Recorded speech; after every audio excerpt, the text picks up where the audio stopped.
Ramasugandhan sir, Congress எப்பெல்லாம் தோக்குறாங்களோ அப்பெல்லாம் இந்த குற்றச்சாட்டை தூக்கிட்டு வந்துடுறாங்க. எப்போ அவங்களாம் தோல்வி அடைகிறாங்களோ அப்போல்லாம் தேர்தல் ஆணையத்தின் மீது சந்தேகம், தொடர்ந்து தேர்தல் ஆணையர்கள் அதிகாரிகள் மீது சந்தேகம், வாக்குகள் திருடப்பட்டிருக்கு அப்படிங்கிற மாதிரி குற்றச்சாட்டை தொடர்ச்சியாக முன் வச்சுட்டு வராங்க. குற்றச்சாட்டு ஆதாரம் இருக்குன்னு வெளியிடுங்க, அதுக்கு எதுக்கு ஆதாரம் வெளியிடாமல் எங்ககிட்ட ஆதாரம் இருக்குன்னு சொல்லிட்டு இருக்காங்க அப்படிங்கிறது சொல்றாரு. ஓகே, பேசலாமா சார்? சொல்லுங்க சார். சத்தியம் டிவி நேயர்களுக்கு வணக்கம். இங்கு பங்கு பெற்றிருக்கும் அனைத்து பேனலிஸ்ட் எல்லோருக்கும் என்னுடைய வணக்கங்கள். என்னோட கேள்வி திரு புரட்சி கவிதாசன் அவர்களுக்கு என்னன்னா, நீங்கள் சொல்கிறீங்க திடீர்னு 40 லட்சம் பேர் பிறந்திருக்க முடியாதா, அங்கே வேலைக்காக பணி மாறுதல் செய்து வந்திருக்க முடியாதா அப்படின்லாம் கேட்குறாரு. ஆனால் நம்முடைய ஜாப் டேட்டா பார்த்தீங்கன்னா எங்கேயுமே வேலையே இல்லை.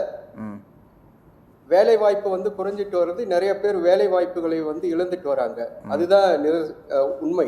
சரி, இதற்கு முக்கிய காரணமே என்னன்னா, திரு ஃபட்னவிஸ் அவரோட தொகுதியில பாத்தீங்கன்னா 6 மாசத்துக்கு முன்னாடி தான் பாராளுமன்ற எலெக்ஷன் நடக்குது. அதுல காங்கிரஸ், என்சிபி, அப்புறம் சிவசேனா, அதாவது பால் தாக்கரே கூட்டணி பாராளுமன்ற தேர்தலில் பெரும்பான்மையா வெற்றி பெறுறாங்க. ஆனா அதே அடுத்து வர 6 மாசத்துக்குள்ள ஒவ்வொரு தொகுதியிலையும் குறைஞ்சபட்சம் 30,000 40,000 வாக்குகள் செலக்டட் தொகுதியில இன்க்ரீஸ் ஆயிருக்கு அப்படிங்கிறது தான் குற்றச்சாட்டு.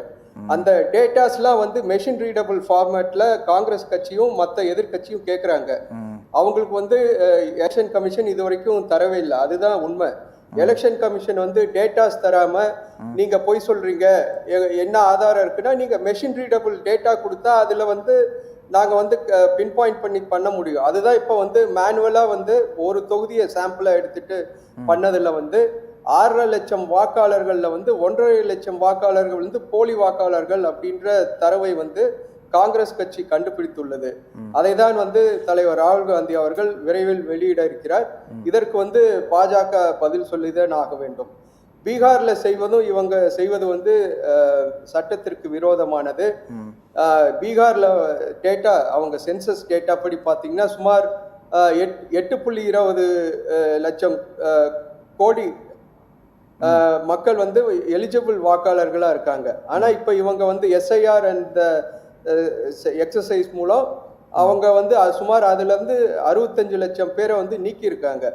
இவங்களை ஏன் நீக்கினாங்க அப்படின்ற ஒரு சரியான தரவுகளே இல்லை. இல்ல அது சொல்லியிருக்காங்களே சார், தற்காலிக எண்ணிக்கை தான். வரைவு வாக்காளர் பட்டியல் வெளியிட்டு இருக்காங்க. அதுல யாருக்கும் சந்தேகம், திருத்தங்கள் தேவைப்பட்டா அவங்க விண்ணப்பிக்கலாம். ஆமா, இறுதி வாக்காளர் பட்டியல் ஆகஸ்ட் வெளியிடுவோம், இன்னைக்கு பாத்தீங்கன்னா செப்டம்பர் வெளியிடுவோம் அப்படின்னு சொல்லியிருக்காங்க. முன்னாள் துணை முதல்வர் அவரோட வாக்கே நீக்கப்பட்டுள்ளதாக இன்னைக்கு பிரஸ் மீட்ல அவர் காலையில அதுக்கு அது அவரு இல்ல அதுக்கு விளக்கமும் கொடுத்திருக்காங்க. என்னன்னா ஒரு பழைய எண்ணை வச்சு அவர் செக் பண்ணி பார்த்திருக்காரு. இல்ல புதிய எண் இப்பதான் வாக்காளர் பட்டியல் திருத்தப்பட்டிருக்கு இல்லையா, புதிய எண் வச்சு பார்த்தா இருக்கும் அப்படின்னு சொல்லியிருக்காங்க. ஓகேங்க, இது அவரு கேட்கறதுனால சொல்றாங்க. சாதாரண குப்பனோ சுப்பனோ போயிட்டு எலெக்ஷன் கமிஷன்ல போய் கேட்டாலோ இல்ல மாவட்ட தேர்தல் அதிகாரிகளிடம் கேட்டாலோ அவங்களுக்கு நியாயம் கிடைக்குமா அப்படிங்கிறது தான் என்னுடைய கேள்வி. இது தவிர நிறைய புலம்பெயர்ந்த தொழிலாளர்கள் பீகார்ல இருந்தும் மற்ற ஊர்கள்ல இருந்தும் தமிழ்நாட்டுக்கு, கர்நாடகா, அது மாதிரி நிறைய ஸ்டேட்டுக்கு வந்திருக்காங்க. அவங்களுடைய வாக்குகள் எல்லாம் விடப்பட்டுள்ளது. இன்றைக்கு ஒரு செய்தி பார்த்தேன். தமிழ்நாட்டில் சுமார் 65 லட்சம் பேர் புலம்பெயர்ந்த மக்கள், அதாவது பீகார், யூபியில இருந்து வந்தவங்கலாம் வாக்காளர்களா இங்க சேர்ப்பதற்கு ஏதோ முயற்சி நடந்து கொண்டிருக்கிறது என்று பார்த்தேன். இதெல்லாம் பார்க்கிறப்ப பிஜேபி வேணுமென்று எலெக்ஷன் கமிஷனை வைத்துக்கொண்டு தங்களுக்கு சாதகமாக தேர்தல், அதாவது ரிசல்ட்டை தங்களுக்கு சாதகமாக்கி கொள்வதற்கு பல்வேறு என்ன சொல்றது, இல்ல எல்லாமே குற்றச்சாட்டா தான் இருக்கு. அவங்க அதுதானே சொல்றாங்க, எல்லாமே குற்றச்சாட்டா தான் இருக்குன்னு சொல்றாங்கல்ல சார். எல்லாமே குற்றச்சாட்டா தான் இருக்கு. இப்போ தவறு நடந்திருக்கிறது ஆதாரம் இருந்தா நிரூபிக்கட்டும் அப்படின்னு தானே சொல்றாங்க. எல்லாமே காங்கிரஸ் தோற்கும் போல குற்றச்சாட்டு சொல்றாங்க. சார்பா தலைவர் ராகுல் காந்தி அவர்கள் வெளியிடுவார். அவர் என்ன வெளியிடுறாருன்னு பார்த்துட்டு அதுக்கப்புறம் நாம பேசுவோம்.